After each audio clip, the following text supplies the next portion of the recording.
ठीक है sir. Good evening sir. मैं डॉक्टर आस्था इस आईएफपीएच के फोरम पे आप सभी का स्वागत करती हूँ।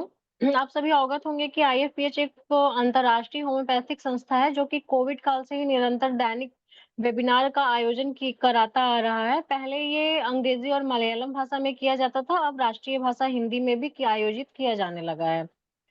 आज के हमारे मुख्य अतिथि हैं सर फरीदी सर।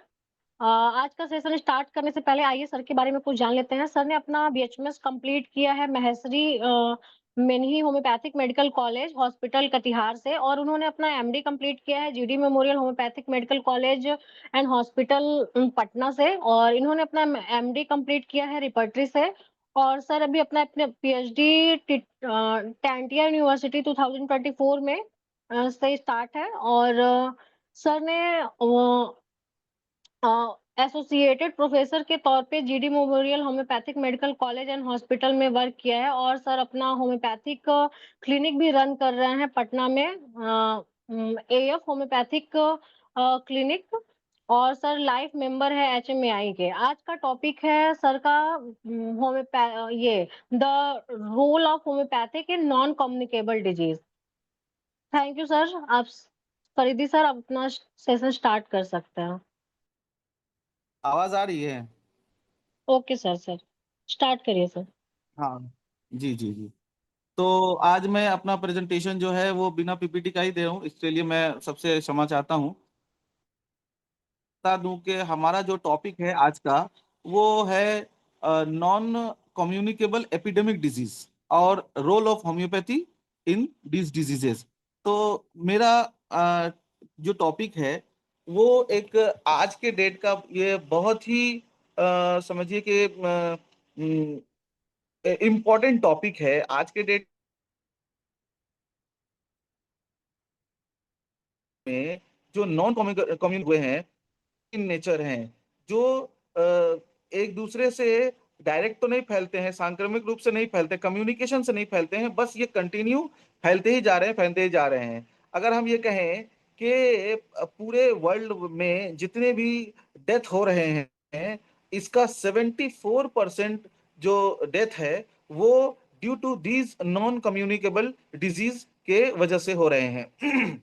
और एक चीज जो मैं यहाँ बताना चाहूंगा कि ये बहुत ही क्रिटिकल इन नेचर होता है, और इसका बहुत सारे लोगों को क्या होता है, इसमें बहुत सारा क्या होता है कि बहुत दफा लोगों को पता ही नहीं चलता, और ये साइलेंट किलर के तौर पर ह्यूमन बीइंग में या पर्सन में डेवलप करता रहता है। और जब ये बहुत ही क्रोनिक इन नेचर हो जाता है तब जा कर करके लोगों को ये पता चलता है, या फिर ये लोग इनके बारे में जान पाते हैं। अ, आगे मैं अगर ये बताना चाहूं कि इस डिजीज को समझने के लिए कि the NCD is a chronic non infectious condition that cannot be spread from person to person. ये पर्सन टू पर्सन नहीं फैलता है, बट ये gradually over time to time और बहुत ही स्लोली और कॉम्प्लेक्स नेचर में बॉडी में फैलता ही चला जाता है ह्यूमन बीइंग के। ये जेनेटिक और इसके इन्वायरमेंटल इन्फ्लुएंस भी होते हैं, और सबसे बड़ी चीज जो आज के डेट में है वो है लाइफ स्टाइल फैक्टर, जो कि लाइफ स्टाइल में इतनी ज्यादा चेंजेस आ गए हैं जिसकी वजह से आज के डेट में ये जो नॉन कम्युनिकेबल डिजीज है बहुत स्लोली बट ग्रेजुअली धीरे धीरे ह्यूमन बीइंग में फैलता ही चला जा रहा है। द प्राइमरी एनसीडी इंक्लूड जो प्राइमरी जो नॉन कम्युनिकेबल डिजीजेस हैं उस अलग अलग टाइप के कैंसर, अलग अलग बॉडी पार्ट के कैंसर्स, डायबिटीज मेलाइटस और सीओपीडी, ये बहुत ही इंपॉर्टेंट हैं, जो कि मैक्सिमम और यूं अगर हम ये कहें तो ये गलत नहीं होगा कि हर घर में कम से कम एक लोग जो है वन ऑफ दीज डिजीजेस से सफर कर रहे होते हैं। वन ऑफ द डिजीज, इनमें से किसी एक डिजीज से सफर कर रहे होते हैं। तो इसके साथ वो है मेंटल हेल्थ। आज की डेट में मेंटल हेल्थ का बहुत प्रॉब्लम है, जो लोग छोटी छोटी बातों में डिप्रेस्ड हो जाते हैं, एंग्शियस हो जाते हैं, एप्रीहेंशन में रहते हैं। न्यूरोलॉजिकल डिसऑर्डर लंबे समय तक लॉन्ग रन में पर्सन को जो है वो न्यूरोलॉजिकल डिसऑर्डर होता है और फिर इससे लोग सफर करते हैं। अगर हम देखें कि वो कौन कौन से डिजीजेज हैं, इसमें सबसे पहले नंबर पे आता है हाइपरटेंशन, जो कि हमें लगता है कि हर घर में मिनिमम एक आदमी इस परेशानी से सफर कर रहा है, इस डिजीज से सफर कर रहा है। Diabetes mellitus, coronary artery disease, stroke, obesity, मोटापा जिसको कहते हैं, मैलिग्नेंसी, कैंसर इसमें आ जाता है। साइकाट्रिक डिसऑर्डर, जो मेंटल हेल्थ से जो लोग सफर कर, किडनी के प्रॉब्लम से मैक्सिमम लोग सफर कर रहे होते हैं। COPD, chronic obstructive pulmonary disease से भी कुछ लोग सफर कर रहे होते हैं। और ब्लाइंडनेस, ये कुछ डिजीजेस हैं जिसका कि हमें मैक्सिमम केसेस जो है अपने क्लिनिकल लाइफ में, अपने सोशल लाइफ में हमें ये सारे डिजीजेस मिलते हैं। अगर हम बात करें ग्लोबल बर्डन का, तो global impact of non 41 million death annually attributed to this condition, representing 74% of all death। 74% सारे डेथ में से जो 41 है, इसमें से मैक्सिमम जो 41 मिलियन जो डेथ है ना, वो वो सिर्फ एनसीडी से हो रहे हैं, जो कि नॉन कम्युनिकेबल डिजीजेस है। 41 मिलियन डेथ हर साल हमें देखने को मिलता है, जो कि 74% ऑफ ऑल डेथ है। Are the 17 million premature death, उसमें से क्या होता है, जो प्री मेच्योर डेथ है, 17 मिलियन लोग जो है वो प्री मेच्योर डेथ हो जाता है। इंडिविजुअल अंडर 70, जो वो इंडिविजुअल जो अंडर 70 है और इन इन डिजीजेस से सफर कर रहे होते हैं, नॉन कम्युनिकेबल डिजीजेस से सफर कर रहे होते हैं, उनका डेथ हो जाता है। और a disproportionate 85% of this premature death occur in, highlighting significant health inequities. The economic burden is equally immense, with project global economic loss of 7 trillion by 2010। एक आंकड़े के मुताबिक ये अंदाजा लगाया जा रहा है कि इन नॉन कम्युनिकेबल डिजीज की वजह से जो इकोनॉमिक बर्डन आएगा, ग्लोबल इकोनॉमिक बर्डन आएगा, वो 7 ट्रिलियन तक का जा सकता है इन 2030। नेक्स्ट अगर हम देखेंगे तो risk factor of non communicable disease, वो कौन कौन से रिस्क फैक्टर हैं जो नॉन कम्युनिकेबल डिजीज प्रोड्यूस करने में बहुत ज्यादा प्रीडोमिनेंट है। उसमें सबसे पहला है जेनेटिक फैक्टर। इसमें है फैमिली डिजीज हिस्ट्री के, ऐसी डिजीजेस जो फैमिली में रन कर रहे होते हैं और वो जेनेटिकली जो है वो अपने नेक्स्ट जनरेशन को वो दे देता है। उसके बाद जेनेटिक इनहेरिटेंस वाली डिजीजेस, जो कि वैसी डिजीजेस जो जेनेटिक इनहेरिटेंस से होते हैं, आते हैं। उसके बाद हम देखेंगे कि इपिजेनेटिक चेंजेस और टॉक्सिक मटेरियल बेस्ड म्यूटेशन। जो टॉक्सिक मटेरियल है, जैसे कि हम देखते हैं कि इसका एक एग्जांपल वो हम लोग ये ऐसे ले लेते हैं कि बहुत सारे रिपोर्ट्स आजकल हम लोगों को न्यूज़पेपर में पढ़ने को मिलता है कि जो नैनो प्लास्टिक पार्टिकल्स जो है हमारे ये टॉक्सिक मटेरियल्स हैं, जो ग्रेजुअली ग्रेजुअली हम अनजाने में, ना चाहते हुए भी हमारे बॉडी में वो मिलता चला जाता है और इस तरह से हमारे जेनेटिक का म्यूटेशन होता है। इन्वायरमेंटल फैक्टर को अगर हम लेंगे, दूसरा जो इंपॉर्टेंट फैक्टर है जो नॉन कम्युनिकेबल डिजीज कॉज करने में बहुत इंपॉर्टेंट फैक्टर है, वो है आपका एयर पोल्यूशन। हमारा एयर पोल्यूशन जो है वो एक बहुत बड़ा फैक्टर है जो कि नॉन कम्युनिकेबल डिजीज प्रोड्यूस करता है। इसके अलावा वेदर चेंजेस, अनटाइमली वेदर का आ जाना, like early monsoon, late winter season, long continued summer season, इस तरीके से ये जो इन्वायरमेंटल फैक्टर हैं, ये हमें हमें हमारे जो हेल्थ को डायरेक्टली इन्वॉल्व करते हैं और वो नॉन कम्युनिकेबल डिजीज प्रोड्यूस करने में रिस्पॉन्सिबल होते हैं। नेक्स्ट अगर हम लेते हैं तो सनलाइट, उसके अलावा यूवी रेडिएशन, ये भी एक one of the environmental factor है जो नॉन कम्युनिकेबल डिजीज प्रोड्यूस करता है। नेक्स्ट अगर हम देखेंगे नेक्स्ट फैक्टर वो है socio demographic factor like age, gender, race, ethnicity, education और इनकम। उसके बाद आता है जो फैक्टर वो है self management factor like tobacco use of tobacco या use of any tobacco in any form can cause the non-communicable diseases. Alcohol use, it is one of the factors which is responsible for production of non-communicable diseases. इसके अलावा physical activity, less physical activity can be responsible for the non-communicable disease. इसके अलावा over physical activities कि कुछ person जो होते हैं वो लंबे समय तक जिम करते हैं बट फिर भी वो अर्ली उनके डेथ हो जाते हैं फिजिकली फिट होने के बाद। जैसे रिसेंट में हमें सेलिब्रिटीज देखने को मिले हैं जो कि फिजिकली फिट हैं और जिम वगैरह भी करते हैं बट उनका अर्ली स्टेज में डेथ हो गया। It is one of the factor जो कि over physical activity responsible for the non communicable diseases. आते हैं पर्सन वेट, जो डिसप्रोपोर्शनेट वेट जो होता है हाइट के अकॉर्डिंग वेट का नहीं होना, ओवर वेट हो जाना, ये भी वन ऑफ द फैक्टर है जो कि हमें NCD non communicable disease produce करने में रिस्पॉन्सिबल होता है।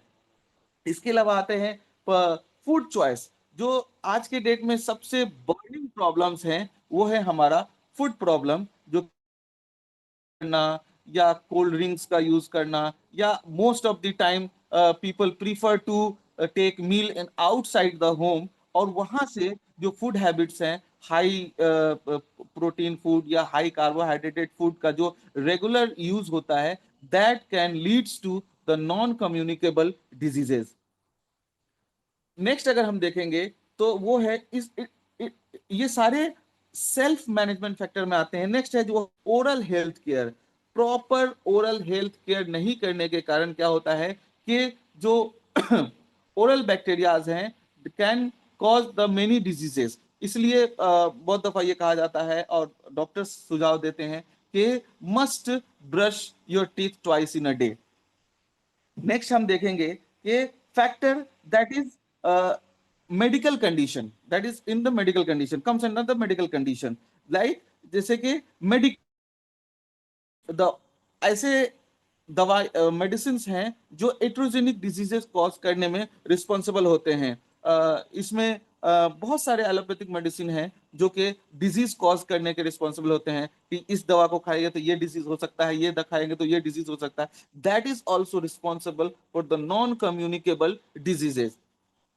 आता है उसके बाद जो ब्लड प्रेशर जो कि बहुत ही कॉमन है person to person at some extent of age. Most of the people is 95% people I think कि वो इस प्रॉब्लम से सफर कर रहे होते हैं। इसके अलावा हाई लिपिड, उसके बाद glucose, high glucose containing food, उसके बाद वायरसेस जो कि रिस्पॉन्सिबल होते हैं नॉन कम्युनिकेबल डिजीजेस के लिए, ओबेसिटी, मोटापा and stress one of the leading factor which can diseases and responsible for the non-communicable diseases. Next अगर हम देखेंगे जो मॉडिफाइबल रिस्क फैक्टर हैं जिसको कि हम मॉडिफाई कर सकते हैं अपने थोड़े सी चेंजेस के बाद हम इस रिस्क फैक्टर को हम कम कर सकते हैं and can avoid with the non communicable disease. इनमें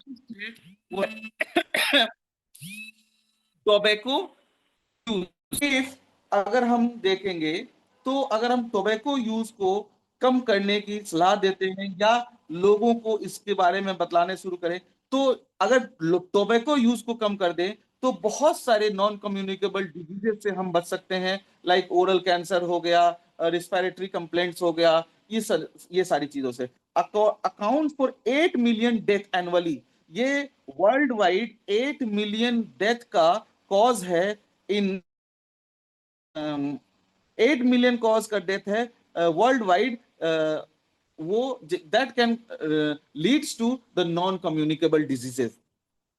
physical activity, around 5 million death annually ये रिकॉर्ड किया गया है, कॉन्ट्रीब्यूट टोटल डेथ का 5 मिलियन डेथ ऐसे हैं जो कि लेस फिजिकल एक्टिविटी की वजह से होते हैं। इसको भी हम लोग regular and proper exercise communicable disease को के खतरे को कम कर सकते हैं। हार्मफुल अल्कोहल यूज को देखेंगे तो ये देखा गया है कि around 3 million death each year होते हैं due to consumption of alcohol.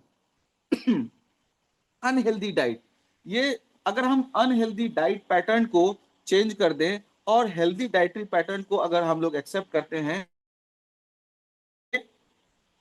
बहुत सारे जो नॉन कम्युनिकेबल डिजीजेस हैं उससे हम बच सकते हैं और उससे हमारा जो है लाइफ स्टाइल चेंज हो सकता है। एंड देन हम आते हैं air pollution is one of the factor जिससे कि प्रेजेंटली बहुत सारे लोग सफर कर रहे होते हैं और अराउंड ऑल ओवर वर्ल्ड में 7 million premature death annually हो रहा है only due to the air. Modifiable risk factor जिसको कि अगर हम थोड़े से अपने प्रयास से थोड़ी सी मॉडिफाई कर दें और अपनी लाइफस्टाइल को चेंज कर दें तो हम इन सारे फैक्टर से बच कर करके नॉन कम्युनिकेबल डिजीज से छुटकारा पा सकते हैं। अब हम देखते हैं एक एक कर करके कि ओबेसिटी कैसा होता है। एक बहुत ही ग्लोबल एपिडेमिक प्रॉब्लम है जो कि लोगों में पाया जाता है। एक ओबेसिटी को अगर हम डिफाइन करने जाएं तो it is abnormal and excessive accumulation of fat that leads to the risk of health. It is one of the factor of malnutrition, most significant contributor of ill health, और ये बहुत ही important contributor है ill health के लिए। Obesity की वजह से बहुत सारे डिजीजेस, ब्लड प्रेशर ओबेसिटी की वजह से हो सकता है, लाइक डायबिटीज हो सकता है ओबेसिटी की वजह से, बहुत सारे हार्ट डिजीजेस हो सकते हैं ओबेसिटी की वजह से।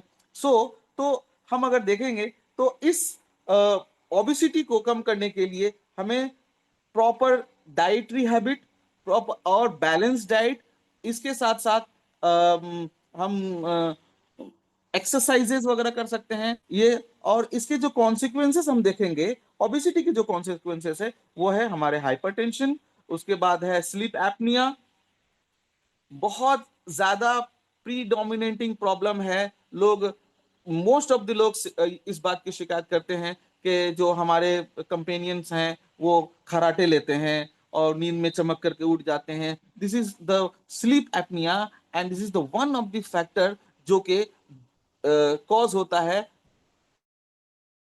की वजह से स्लीप एपनिया। उसके बाद आर्थराइटिस, ओवरवेट की वजह से जॉइंट पेन बहुत ज्यादा प्रिवेलिंग है लोगों में। ये देखा जाता है कि the person with heavy weight can lead to the early stage of the osteoarthritis. उसके अलावा हाइपरलिपिडीमिया, डायबिटीज, सोशल डिसेबिलिटी, ये सारी चीजें हम देख सकते हैं ओबेसिटी के कॉन्सिक्वेंसेस के हिसाब से।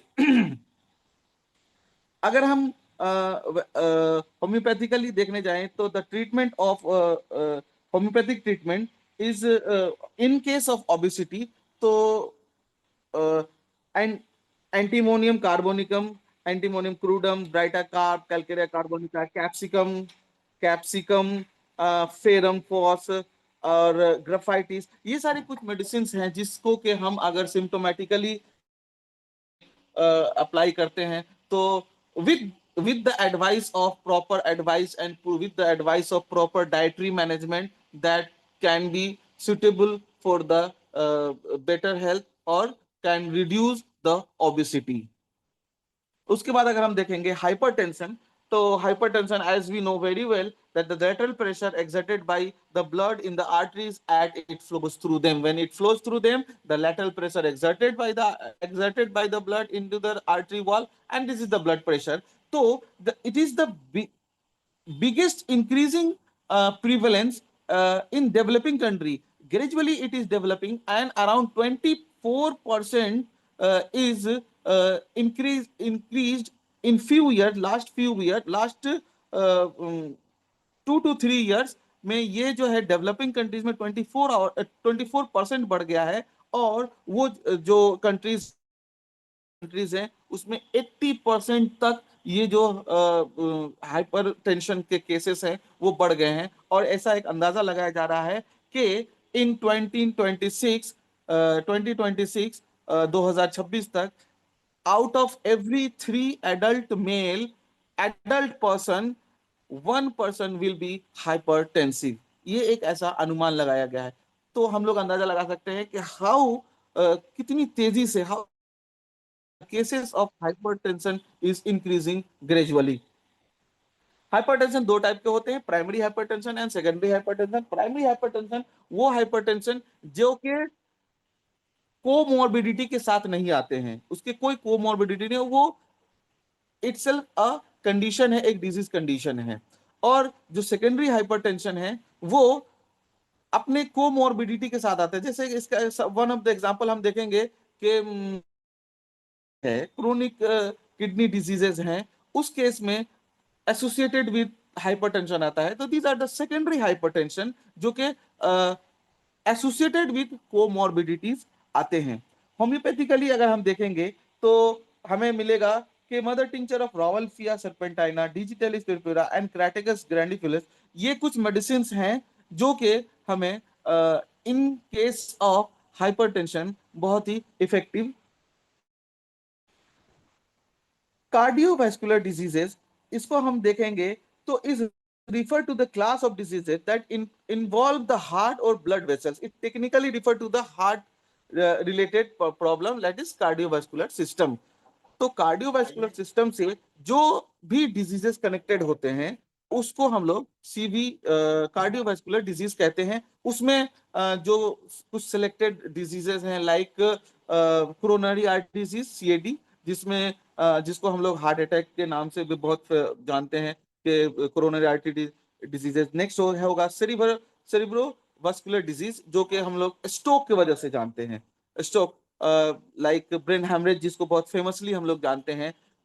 Then heart failure, then rheumatic heart disease, congenital heart disease and cardiomyopathies. These are the few diseases which is related with the cardiovascular system, and it is one of the type of cardio non communicable diseases। आज के date में most of the complaint जो है वो हमें मिलता है इस कार्डियोवैस्कुलर नॉन कम्युनिकेबल डिजीज के तौर पर कार्डियोवैस्कुलर सिस्टम में।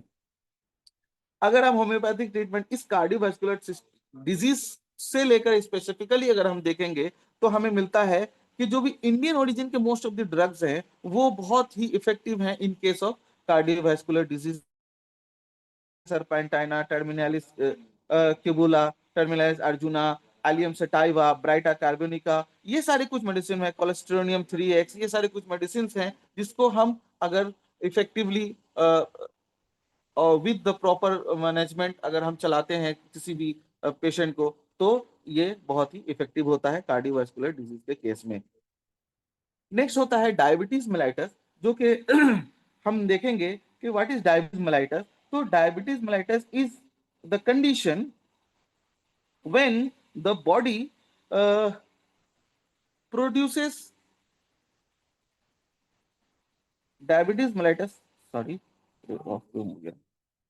Extremely sorry, yes, diabetes mellitus is a condition जहां पर patient is suffering from the condition जहां पर जो blood sugar level is increase due to some problem, like जहां पर के इंसुलिन प्रोडक्शन इज रिड्यूस्ड या इंसुलिन प्रोड्यूस हो रहा है but the insulin is not effective much for the neutralisation of the blood sugar. तो ये डायबिटीज मेलाइटस के कंडीशन है। This is one of the leading non communicable disease जो हमें मिलते हैं मोस्ट ऑफ द पर्सन में। इसमें अगर हम देखेंगे तो होम्योपैथिक मैनेजमेंट को अगर हम देखेंगे इस डायबिटीज मेलाइटस के केस में तो हमें मिलता है कि सिजीजियम बहुत फेमस है। हमारे होम्योपैथिक फर्टिलिटी में सिजीजियम जम्बुलाइनम और सेफ्लेंड्रा इंडिका और फास्फोरिक एसिड, ये कुछ फ्यू मेडिसिन हैं जो कि अगर हम पेशेंट को देते हैं तो इस केस में early stages of the diabetes में बहुत ही इफेक्टिव होता है, और ये हमें रिजल्ट देता है जब तक के वो फैटीग लाइक सिम्टम और न्यूरोपैथिक पेन जब तक नहीं होता है। उसके बाद एक बहुत ही जो रिस्क फैक्टर है वो है अल्कोहलिज्म। ड्यू टू अल्कोहलिज्म, ये एक one of the leading factor है जो कि नॉन कम्युनिकेबल डिजीज प्रोड्यूस करता है। तो इसके लिए भी अगर हम होम्योपैथिक मैनेजमेंट देखेंगे तो हमको मिलेगा कि bufo rana, Quercus robur, arsenicum album, calcarea carbonicum, causticum, hyoscyamus, acid fluor, nux vomica, stramonium and opium, ये सब कुछ मेडिसिन है। ये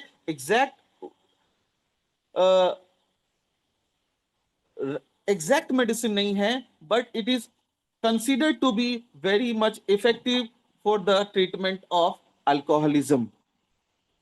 उसके बाद हम आते हैं arthritis. Arthritis is one of the leading the aged woman या ओबीज पर्सन, जो ओबीज पर्सन है उनको ऑस्टियोआर्थराइटिस हो जाता है, या फिर जो लेट एज के वुमेन है, like after the age of 40, most of the female person suffering from the joint pain और swelling of pain, stiffness of joints वगैरह। तो आर्थराइटिस भी वन ऑफ द जो नॉन कम्युनिकेबल डिजीज की category में आता है। इसमें हमको जो है वो है जो इफेक्टिव मेडिसिन हम मान टॉक्सिकोडेंड्रॉन, ब्रायोनिया अल्बा, लीडम पालेस्टर वगैरह, जो कुछ मेडिसिन है जो कि एंटी इन्फ्लेमेटरी के तौर पर, एंटी इन्फ्लेमेटरी ड्रग के तौर पर हम लोग यूज कर सकते हैं for the treatment of arthritis. Further अगर हम देखेंगे जो बहुत ही बर्निंग प्रॉब्लम है, मेंटल हेल्थ डिसऑर्डर। अभी हम लोग देखते हैं कि मेंटल हेल्थ से बहुत सारे पर्सन जो है ना वो ग्रसित होते हैं। बहुत ही कॉमन नॉन कम्युनिकेबल डिजीज की कैटेगरी में आता है, लाइक ये। और स्पेसिफिकली जब हम देखेंगे कि सभी एज में, नॉट ओनली ओल्ड एज या नॉट ओनली मिडिल एज, ये अर्ली एज में भी बहुत दफा देखा गया है कि जो मेंटल कंडीशन है, जो मेंटल डिसऑर्डर के केसेस हैं वो हमें मिलते हैं पर्सन टू पर्सन। लाइक अगर हम इसका एग्जांपल ऐसे देखेंगे में जो स्टूडेंट्स हैं जो फेलियर को देख कर करके डिप्रेस्ड हो जाते हैं, या उनमें सुसाइडल टेंडेंसी आ जाती है, या फिर जो आज के देश में तो बच्चों को भी देखा गया है कि वो मोबाइल का देखना या ऑब्सेसिव कंपल्सिव डिसऑर्डर का हो जाना, या फिर बहुत सारे ऐसे कंडीशन है जो हम देखेंगे ऑल एज में हमें मिलता है। ये मेंटल डिसऑर्डर ऑल एज में, नॉट एक खास एज में कहा इस एज के बाद ये मेंटल डिसऑर्डर मिल सकता है, नहीं, हमें हर एज में कुछ ना कुछ मेंटल डिसऑर्डर मिलता है। और ये वन ऑफ द बहुत ही इंपॉर्टेंट नॉन कम्युनिकेबल डिजीज है, एक बर्निंग प्रॉब्लम है जो कि हम होम्योपैथिक से क्योर कर सकते हैं। और हमें जानते हैं कि होम्योपैथी के एक खास इफिकेसी है होम्योपैथिक मेडिसिन का in respect of the psychosomatic disease. Specifically psychosomatic diseases में होम्योपैथी की एक खास एफिनिटी है, खास एफिकेसी है जो कि हम लोग कैन अच्छे से ट्रीट कर सकते हैं। नेक्स्ट अगर हम देखते हैं तो cancer is one of the non important non communicable diseases, जहां पर हम कैंसर को क्यूरेटिव ट्रीटमेंट अगर हम नहीं दे पाए तो कम से कम हम लोग सपोरेटिव ट्रीटमेंट तो बहुत अच्छे से दे सकते हैं, जहां पर increasingly explore the symptom of management in oncology.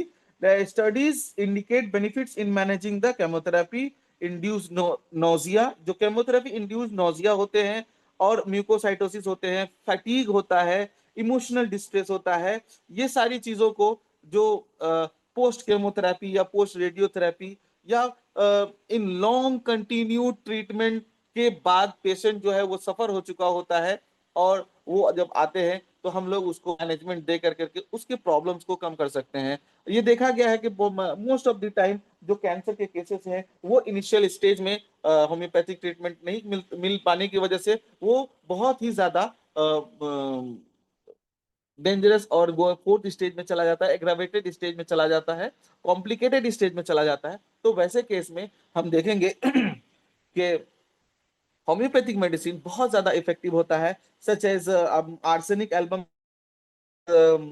Cadmium sulph को देख ले, जो कि बहुत इफेक्टिव होता है पेशेंट सफरिंग फ्रॉम कैंसर या उसके सपोरेटिव केयर के लिए। उसके बाद आ जाते हैं chronic obstructive pulmonary disease. Many of the time हमें देखा जाता है कि सीओपीडी का बहुत ज्यादा इफेक्टिव ट्रीटमेंट नहीं मिल पाता है हमें मॉडर्न मेडिसिन में, बहुत ज्यादा होता है तो इनहेलर पर आ जाते हैं पेशेंट, और पेशेंट लॉन्ग कंटिन्यूड जो है सीओपीडी होते हैं। But homeopathy is very much effective in treating the case of COPD such as asthma and bronchiectasis वगैरह वगैरह। जो ये जो केसेस हैं, इसमें होम्योपैथी का बहुत ही इंपॉर्टेंट और बहुत ही इफेक्टिव रोल होता है। ये वन ऑफ द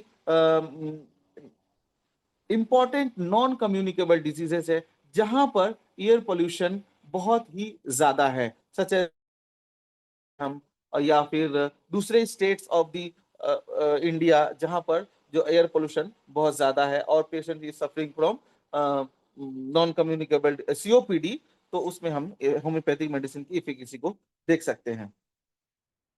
अगर हम प्रिवेंटिव मेजर ले लें तो हम नॉन कम्युनिकेबल डिजीज से आसानी से बच सकते हैं। The primary prevention is the most effective way to combat with the non major ले लें प्रिवेंशन प्रिवेंटिव मेजर, तो हम नॉन कम्युनिकेबल डिजीज से बच सकते हैं। Focusing on the preventing their onset, उनके ऑनसेट पर बहुत ज्यादा फोकस रखना पड़ेगा। This involve the policy of intervention such as the implementation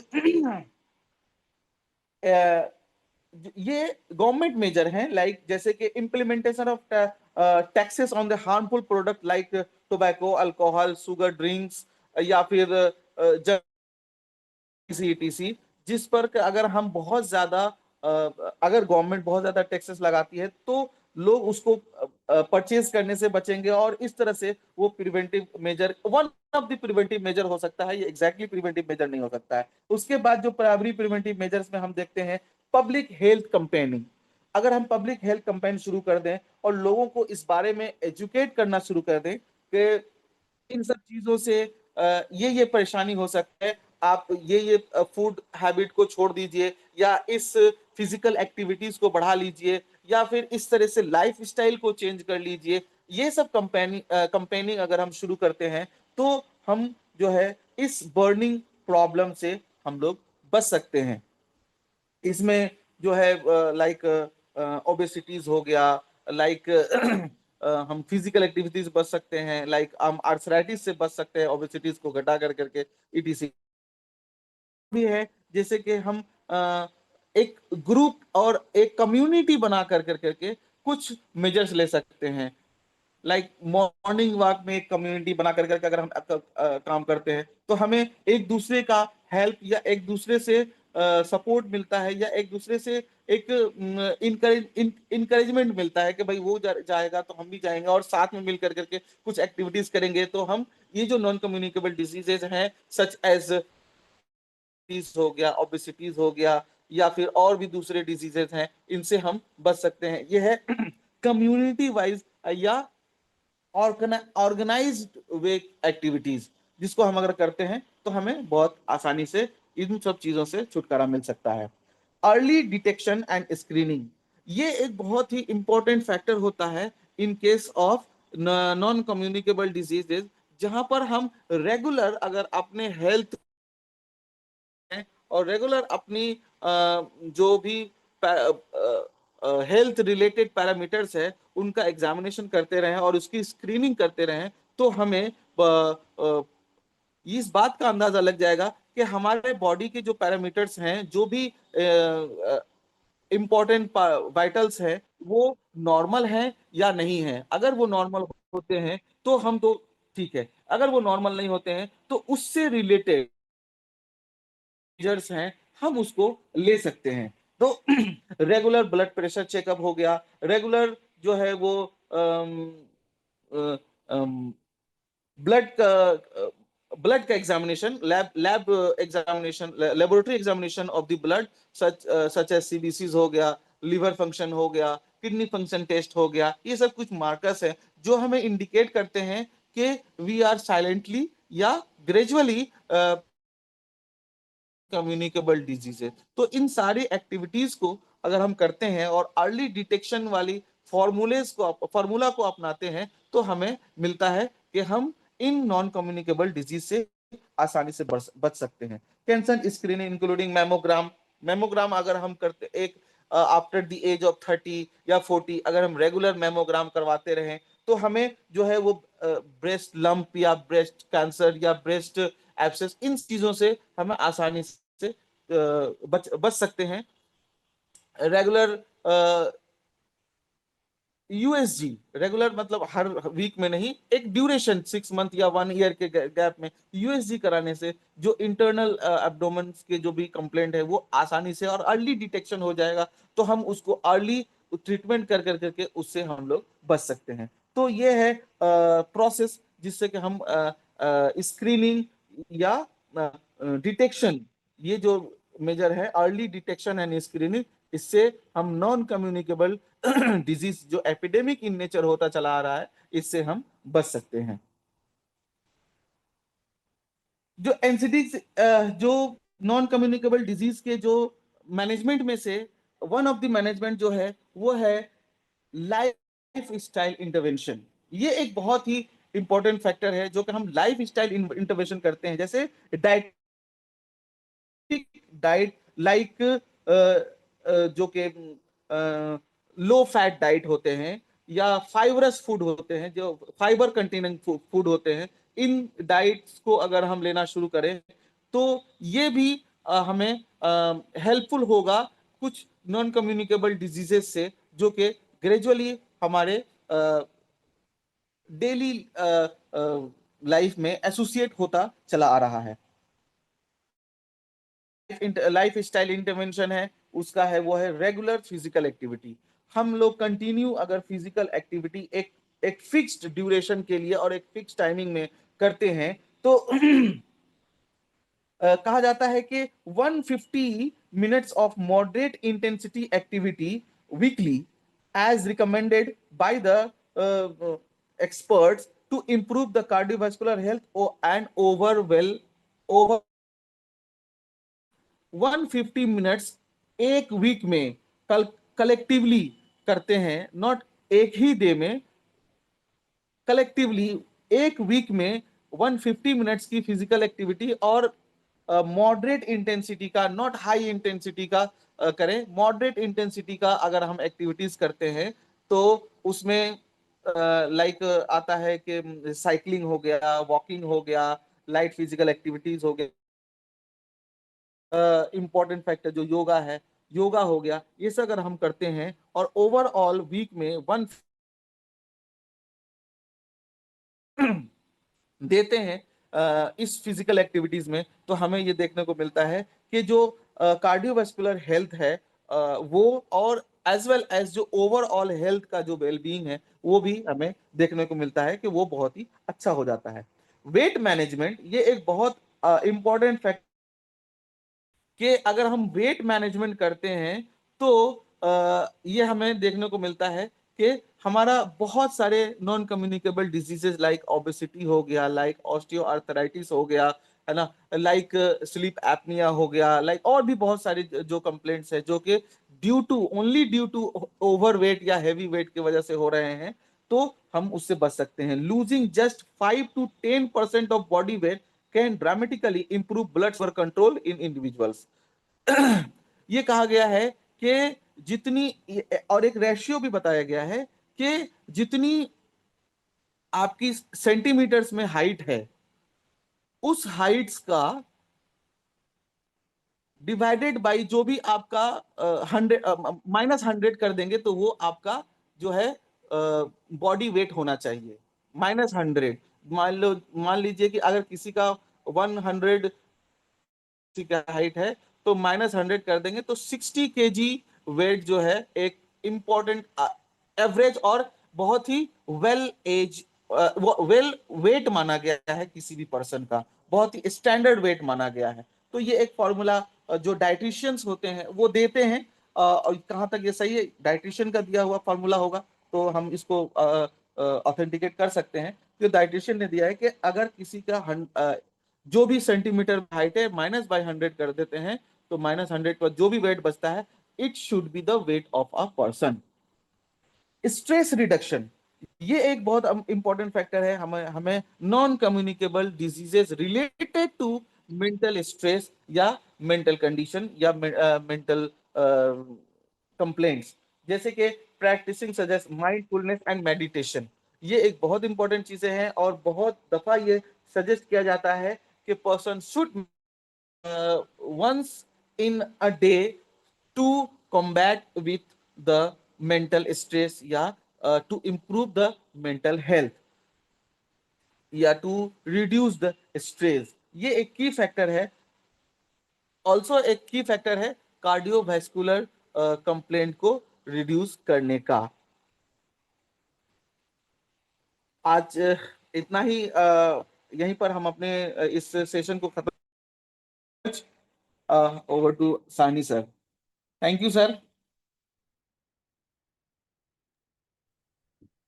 तो, बता रहे थे ठीक ठाक। कुछ केस रिपोर्ट नहीं बताइएगा? जी sir. Case report. Case sir actually इसमें केस रिपोर्ट से बहुत सारा हो जाता है, इसीलिए केस रिपोर्ट नहीं डाले हैं। इम्पोर्टेंट मेडिसिन जो इंडिकेटेड मेडिसिन जो थेराप्यूटिक पॉइंट ऑफ व्यू से, उसी को ही डाले हैं सर। ओरल केस रिपोर्ट बताइए। जी सर। ओरल केस रिपोर्ट बताइए। ओरली ऐसा तो सर अभी इसमें नहीं आ रहा है सर। नॉन कम्युनिकेबल डिजीज आज के समय में जो मैं देख रहा हूँ, एक तो पहले जो था तो कम्युनिकेबल डिजीज का बहुत ज्यादा प्रकोप, लेकिन कम्युनिकेबल डिजीज को, महामारी वाले जो रोग थे, वह धीरे धीरे कंट्रोल तो हो गया, लेकिन इसके साथ साथ जो बढ़ता चला गया वह आ गया आपको ऐसा बीमारी जो कि नॉन कम्युनिकेबल है। तो इस बीमारी को समझने के लिए हम लोगों को अभी डॉक्टर फरीदी जी जो बता रहे थे बहुत ही महत्वपूर्ण है। लेकिन अगर हम ऑर्गेनन के संदर्भ में बात करें तो डॉक्टर ऑर्गेनन में डॉक्टर हैनीमैन ने बहुत ही महत्वपूर्ण बातें कही हैं इस नॉन कम्युनिकेबल डिजीज के लिए। और उन्होंने कहा है कि जो अभी आप फरीदी जी चर्चा कर रहे थे कि लाइफ स्टाइल डिजॉर्डर, ठीक ठाक नहीं रहना, तो disease due to the complexity, है ना, जो उसमें कहा क्रॉनिक डिजीज, और क्रॉनिक डिजीज में भी कहा कि डिजीज जो है तो कॉम्प्लेक्स डिजीज हो गया। तो ये कॉम्प्लेक्स डिजीज का ट्रीटमेंट क्या हम होम्योपैथी के द्वारा कर सकते हैं? और जब रोगी एक बीमारी के साथ में कई एक लेयर ट्रीटमेंट होता है, मतलब काफी रोग से वो सफर कर रहा होता है, एक दो रोग नहीं होता है, कई एक रोग होता है, तो ऐसे में क्या सिंगल मेडिसिन होम्योपैथी कारगर है कि नहीं? सिंगल मेडिसिन होम्योपैथी का कारगर है कि नहीं, इस बात को हम लोगों को समझना पड़ेगा। और जो मैं प्रैक्टिकली देख रहा हूँ आज के समय में, होम्योपैथी का महत्व बहुत ही ज्यादा बढ़ता चला जा रहा है। क्यों? क्योंकि हम लोग ये जो लाइफ स्टाइल डिजॉर्डर्स हो रहे हैं, बीपी का रोग है, डायबिटीज है, और बहुत, और थायराइड, थायराइड तो सबसे ज्यादा अभी आपके एक लगता है कि एक महामारी के जैसा थायराइड फैल रहा है। हालांकि ये कम्युनिकेशन से नहीं होता है, ये इंडिविजुअल लाइफ जनरेशन के कारण होता है, मानसिक तनाव से जनित होता है, और उसके कारण यह बढ़ता चला गया है। तो ऐसे में ये बात को सोचना कि ये बीमारी ठीक होता है नहीं होता है, ये बड़ा कठिन हो जाता है। लेकिन मैं जहाँ तक महसूस कर रहा हूँ, उसमें आपको ये communicable disease, non communicable disease के लिए सबसे जो अच्छा साधन है वो आपका होम्योपैथी है। और इसमें हमें case taking, individualise case taking के मल्टी लेयर्ड डिजीज, है ना, कहते हैं मल्टी लेयर्ड डिजीज, इसमें एक के बाद में एक कई एक रोग हो जाते हैं, इसको मल्टी लेयर डिजीज कहते हैं, और इस मल्टी लेयर डिजीज को समझने के लिए हम लोगों को करना पड़ेगा कि कैसे हम लोग कर सकते हैं। ये मल्टी लेयर डिजीज जो है तो एक इम्पॉर्टेंट एस्पेक्ट है जिसे हम लोग अपने इस क्लिनिकल प्रैक्टिस में हम लोग सोच सकते हैं। मल्टी लेयर डिजीज, मैं बार बार ये कहूंगा कि जैसे कहते हैं कि सिंगल मेडिसिन के अलावा अगर आप 2 मेडिसिन दे रहे हैं तो होम्योपैथी नहीं होता है। इसलिए हम लोगों को ये ध्यान में रखना पड़ेगा कि सिंगल मेडिसिन के अलावा हम लोगों को नहीं देना है। लेकिन लेयर ट्रीटमेंट जो कहा गया, मैं लेयर ट्रीटमेंट के ऊपर मैं बताऊंगा, कभी चर्चा करूंगा। लेकिन ये होता है कि एक के बाद में एक, जैसे परत हटाना है ना, परत हटाना, परत एक परत को हटा करके दूसरा परत। तो जैसे आपका पहले जो आपका एक लेयर को खत्म करना, तो ये जो चिकित्सक ज्यादा अनुभवी नहीं है तो वो लेयर ट्रीटमेंट कर सकते हैं। लेकिन ज्यादा अनुभवी चिकित्सक जो होते हैं तो एक जनरल कॉन्सेप्ट टोटलिटी निकालते हैं जिसके आधार पर उनको इस लेयर ट्रीटमेंट सिंगल मेडिसिन से जा सकते हैं। इसके कई एक केस से मैंने देखा है और उसको मैं चर्चा कर सकता हूँ, लेकिन अभी हम लोग का चूंकि समय समाप्त हो गया है तो हम लोग इसके साथ में आज का मीटिंग को समाप्त करते हैं। आस्था जी अभी आप हैं मीटिंग में? आस्था जी जी नहीं सर। है। आस्था जी आप इसको डॉक्टर धनेश को मीटिंग को हैंड ओवर करेंगे जिससे कि हम लोग इंग्लिश सेशन। फरीदी जी को बहुत बहुत धन्यवाद इस मीटिंग में आने के लिए, साथ ही सभी लोगों को। नाउ आस्था जी आप कंक्लूड कीजिए मीटिंग को। Thank you so much doctor Sahni sir, IFPS जैसा ऐसा प्लेटफॉर्म क्रिएट करने के लिए जहाँ पे लोग होम्योपैथिक से जुड़ी जानकारियां शेयर कर रहे हैं। और thank you so much sir doctor Faridi sir कि IFPS से आप जुड़े और नॉन कम्युनिकेबल डिजीज से रिलेटेड इतनी अच्छी जानकारी आप मुझे हम लोगों को प्राप्त मतलब बताएं कि आप यहाँ पे बने रहिए और इससे जुड़ी जानकारी, होम्योपैथिक से जुड़ी जानकारियां हमें शेयर करते रहिए। Thank you so much doctor Faridi sir. अब इंग्लिश सेशन स्टार्ट होने जा रहा है तो हिंदी सेशन का समाप्ति होता है अभी। Over to you sir, English session आप स्टार्ट करिए। Doctor Dhanesh you can take over your session now. Doctor Dhanesh, I think Sir, Shruti Sikha is the host for this meeting, no? yes, sir. So they, Dr. Dr. Shruti? Don't talk to Dr. me. Dhani, the session and make Please raise your hand. Dr. Amal, please raise your hand.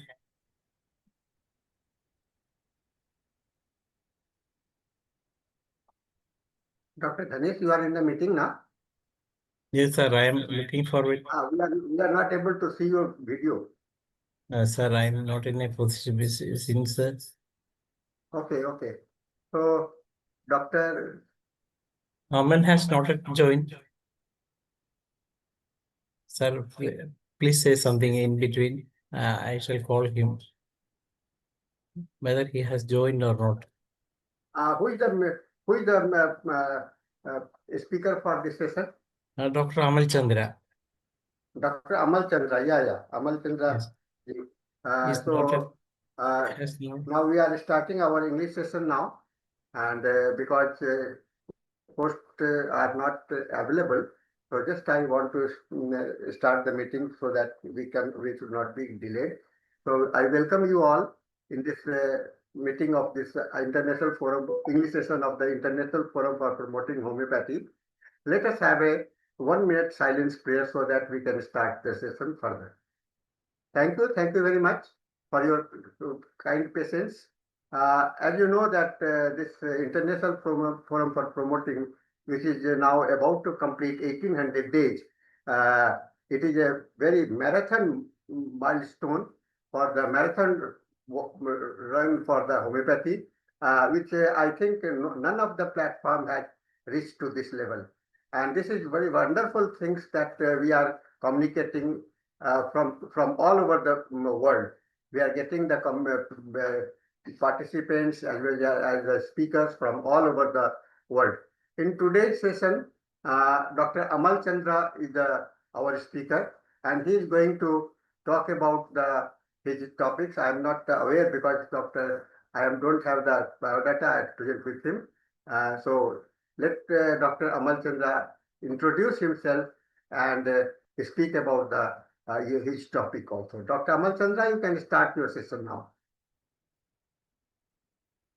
Dr. Amal Chandra, you are present in the meeting. Amal Chandra is about to join the Yeah. session.